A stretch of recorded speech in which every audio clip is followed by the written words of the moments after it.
Welcome back to a new episode of ITW. That's sure is going to help you enhance instruction with innovation. I'm still getting the hang of that, y'all. But we are here with guest host, Heather Nussbaum, Instructional Technology Specialist. Thank you for joining us. How are you doing, Heather? I'm good. Mine is fantasy football. I'm good. That's How right. are you?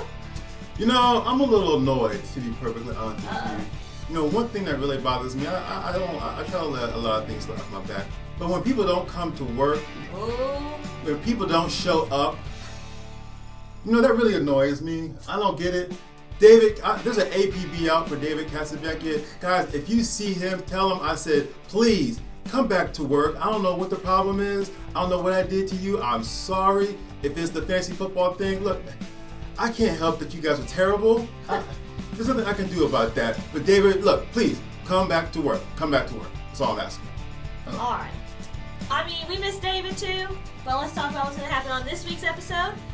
Today we're going to be focusing on pairing tools together. Pairing? Interesting. Yes, pairs. Pair, DNA pair. Maybe this will be a new pair. Maybe, that's right. Exactly. Yes. I like that. That's good. We know a lot of you guys use a lot of tools in the classroom, but we're going to show you how you can connect some of them to kind of enhance learning and teaching for either your students or your co-workers. So we're going to give you a couple of our favorites so you can see how they can kind of go together even if you use them separately.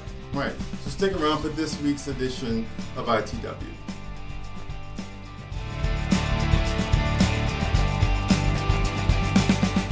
So Heather, we want to talk today about pairing, putting different tools, apps like that together. A lot of things that we do in a district in terms of the tools that we use, we kind of use in isolation. We pick one, we kind of use that one for an activity.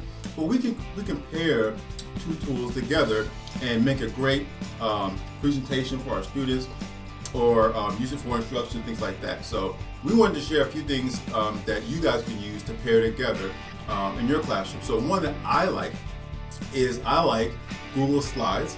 We're Googled out district. So Google Slides is Google's presentation application. You can get that in Drive. If you have an iPad, there's a Slides app. You know, if you have Chromebooks, clearly you can get to that from there too. But you can create presentations from there. Students and teachers can do that. It's in the cloud, so it's a great tool that I really like. But what I think is going to be really cool is when you compare that with something else like MoveNote. MoveNote is a Google app that is available that you can use. It's free, clearly, most Google apps are. But you can pull presentations into your MoveNote, and then you can record yourself talking about that. So think about that from two perspectives. You can have your students pull a Google slide into MoveNote and then kind of talk about it, express their understanding, and give an explanation of what's going on.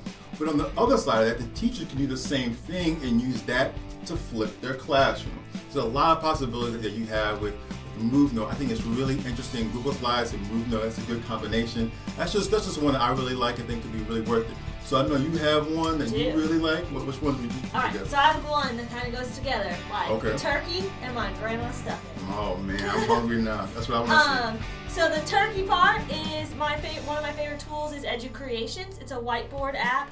A lot of teachers already use it, but like Aubrey said, they use it by itself. Kids love it, teachers love it. They can go in and annotate and they can do a lot of work on there. But to take it a step further, the stuffing part would be BlendSpace. BlendSpace is another tool that you can use.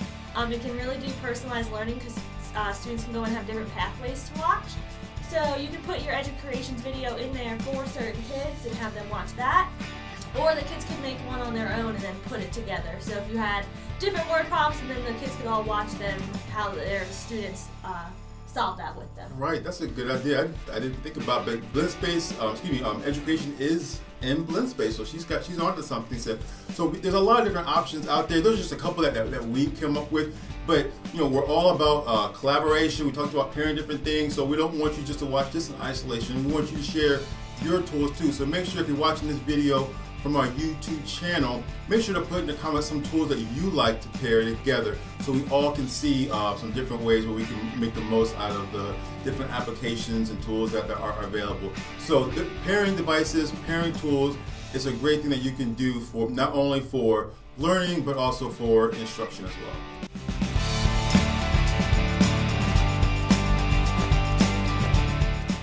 That's it for this week's episode of ITW. I hope everyone has a great holiday break and comes back and check us out. Yep, you can always contact us at cln@cms.k12.nc.us, or you can always send us a tweet at CMS2thecore. Again, just like Heather said, we hope you guys have a safe and fun holiday break.